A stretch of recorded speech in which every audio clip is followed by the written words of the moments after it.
ভূত ভান্ডার, ভূত ভান্ডার। শান্তিপুর গ্রামের রাহুল এখন শহরে থেকে পড়াশোনা করে। হোলির ছুটি পড়তেই হোস্টেলের সব বন্ধুরা নিজের নিজের বাড়িতে চলে যায়। রাহুলও বাড়ি ফেরার জন্য একটি বাসে উঠে পড়ে। দাদা, এই বাসটা কি শান্তিপুর যাবে? হ্যাঁ ভাই, এই বাস এখনই শান্তিপুর যাবে। তাড়াতাড়ি বসে পড়ো, বাস এক্ষুনি ছাড়বে। কিছুক্ষণ পর বাস শান্তিপুরের দিকে রওনা দিল। একটু পরে এক বৃদ্ধ লোক এসে রাহুলের পাশে বসে পড়লেন। কিছু সময় পর বাসটি জঙ্গলের ভিতরে ঢুকে গেল। গাছের ডালগুলো হাওয়ায় দুলছিল, যেন কেউ ফিসফিস করে কথা বলছে। বাসের ভেতরে যাত্রীদের কথা বলার শব্দ ভেসে আসছিল। বৃদ্ধ লোকটি বললেন, বাবা, তুমি কি শান্তিপুর যাচ্ছ? তোমাকে কন্ট্রাক্টরের সাথে কথা বলতে শুনলাম। হ্যাঁ কাকা, আমি যাচ্ছি। হোলির ছুটি তো। ভালো কথা, কিন্তু সাবধানে যেও, ওদিকের রাস্তা ঠিক ভালো নয়।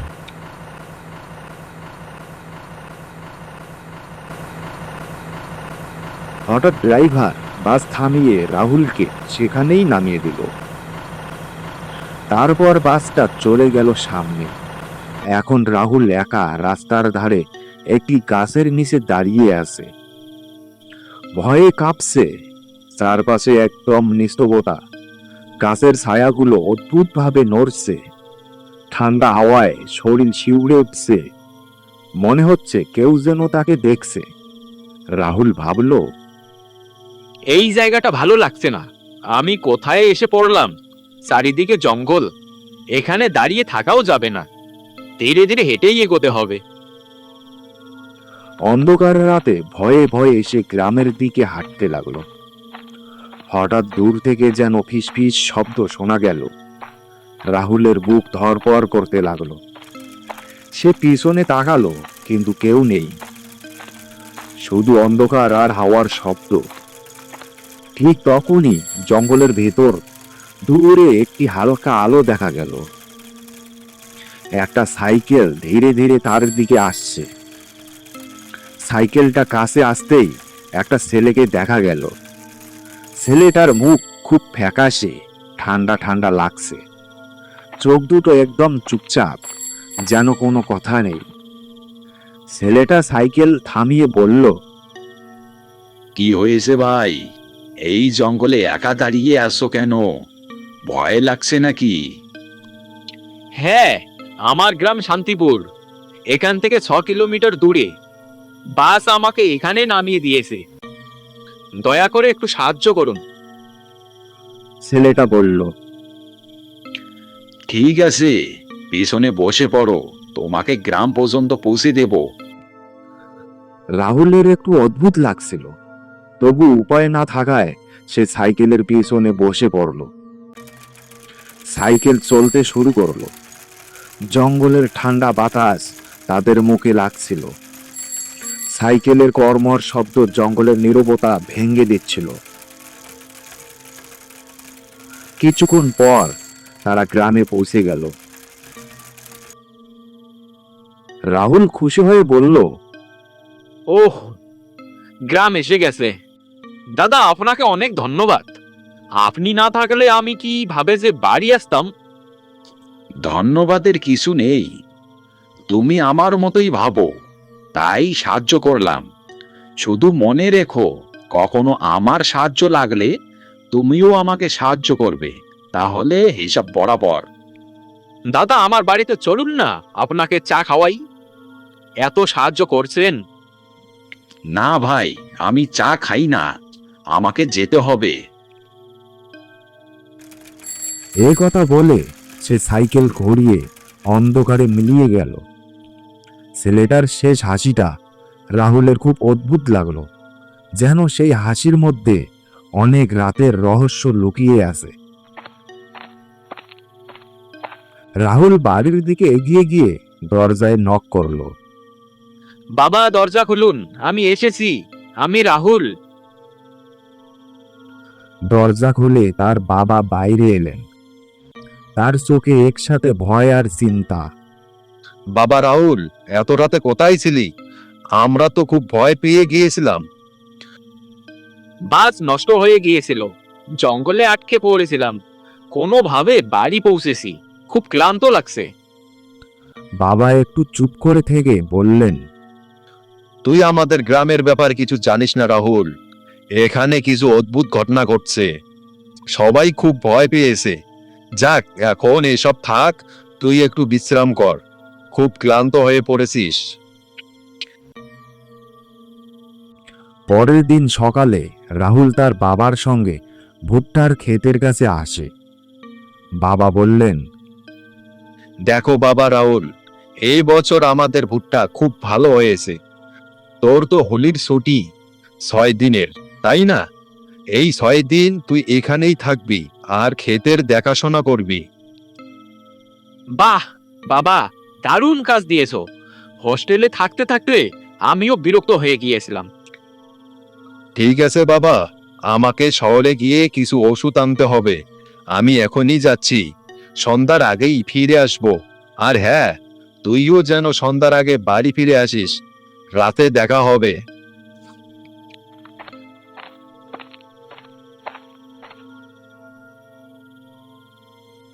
এখন রাহুল একা ভুট্টার ক্ষেতের পাশে বসে চারপাশের সবুজ প্রাকৃতি উপভোগ করছিল। বসে থাকতে থাকতে কখন যে তার চোখে ঘুম নেমে এসেছে সে নিজেই টের পায়নি। মাথার ওপরেই সে ঘুমিয়ে পড়ে। হঠাৎ যেন কেউ ডাকছে। রাহুল ভাই, আমার সঙ্গে এই ভুট্টার খেতে ভেতরে চলো, তোমাকে একটা জিনিস দেখাতে চাই। রাহুল তাকিয়ে দেখে এক অচেনা ছেলে তাকে হাতছানি দিচ্ছে। ছেলেটি আবার বলল, এসো রাহুল, আমার সঙ্গে চলো। রাহুল যেন অদ্ভুত এক টানে তার সঙ্গে ক্ষেতের মাঝখানে চলে গেল। ক্ষেতের একেবারে মাঝখানে গিয়ে ছেলেটি থেমে রাহুলের দিকে তাকিয়ে বলল, এই জায়গাটা খুঁড়ে দেখো। রাহুল ভয়ে কাঁপতে কাঁপতে বলল, না, আমার খুব ভয় লাগছে, আমি বাড়ি যেতে চাই। ঠিক তখনই হঠাৎ তার ঘুম ভেঙে গেল। সে বুঝতে পারল সবটাই ছিল একটা স্বপ্ন। চারিদিকে তাকিয়ে দেখে ইতিমধ্যেই সন্ধ্যা নেমে এসেছে। রাহুল আতঙ্কে বলে উঠল, হায় বাবা, কখন যে ঘুমিয়ে পড়েছিলাম বুঝতেই পারিনি। আর সেই স্বপ্ন, ছেলেটা কে ছিল? সে ভাবতে লাগলো, সেদিন রাতেও তো একজনের সঙ্গে দেখা হয়েছিল, আর আজ স্বপ্নেও সে এলো, আমাকে এই ক্ষেতের মধ্যে কিছু খুঁড়তে বলছিল। এখানে কি সত্যি কিছু লুকিয়ে আছে? নিশ্চয়ই কিছু একটা গন্ডগোল আছে। তার বুক ধড়ফড় করতে লাগলো। না না, আর এখানে থাকা ঠিক হবে না, আমাকে এখনই বাড়ি যেতে হবে।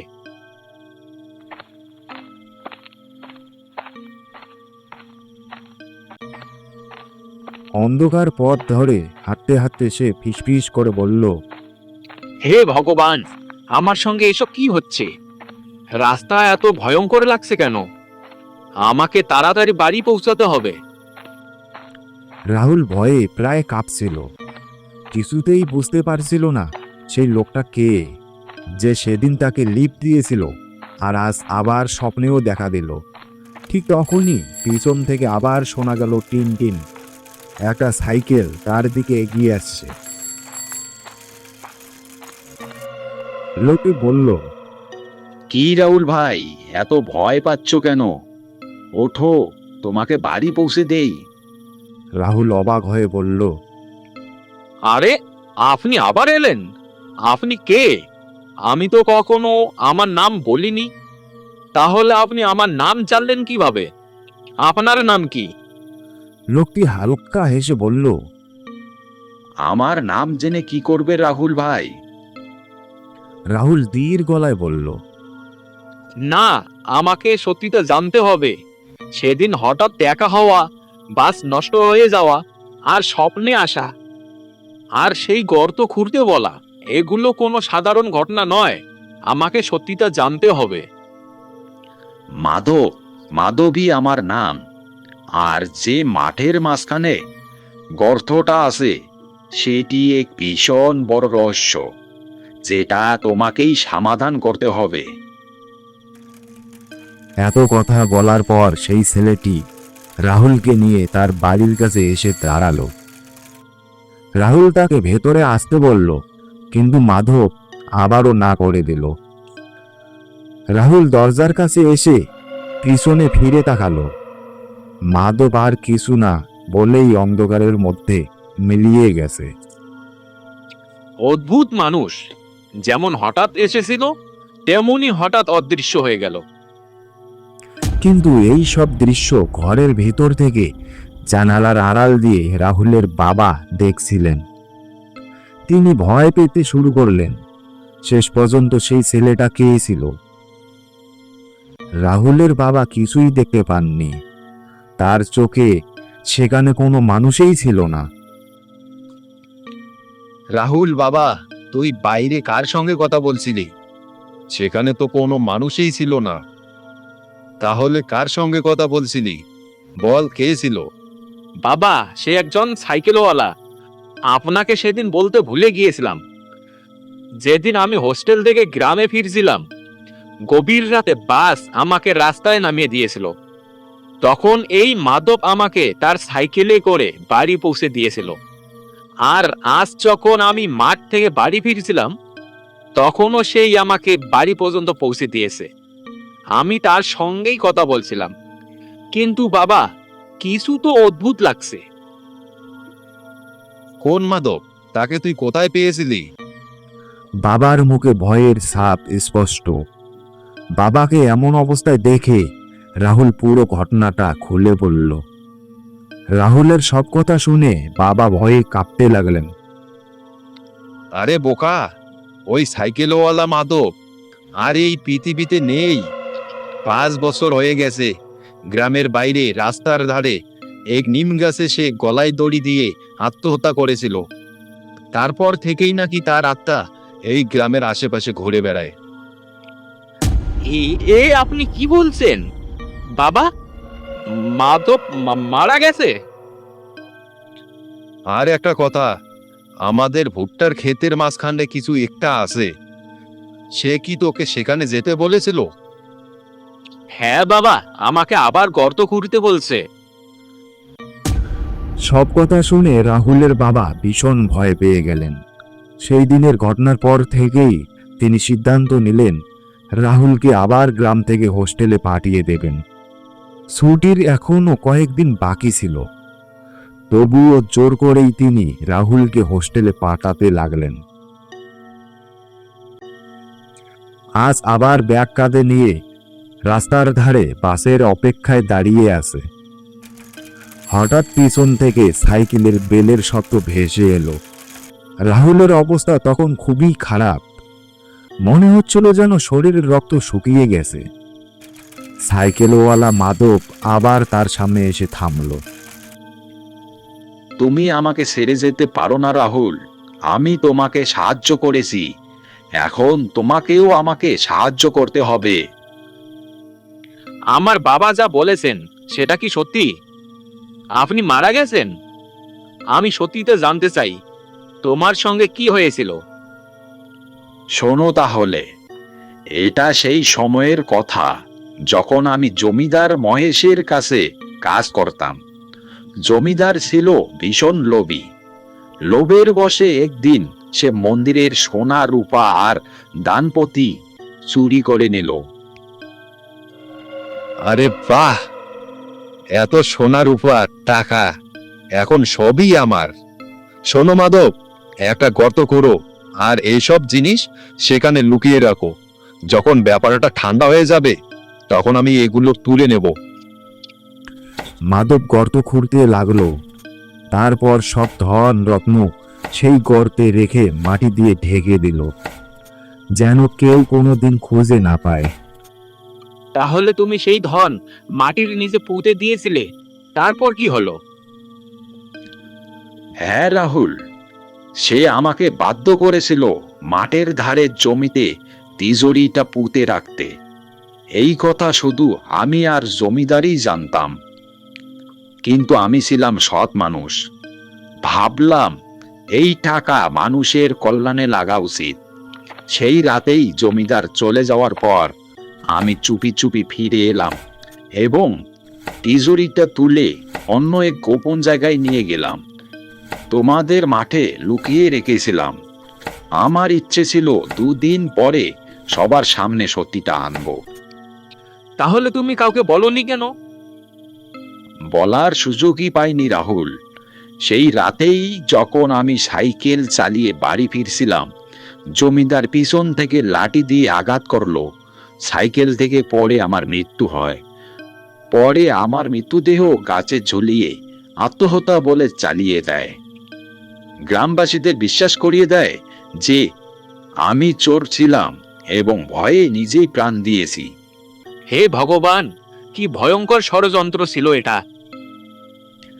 হ্যাঁ রাহুল, আমার অপরাধ শুধু এতটাই ছিল যে আমি সৎ আর ভালো মানুষ ছিলাম।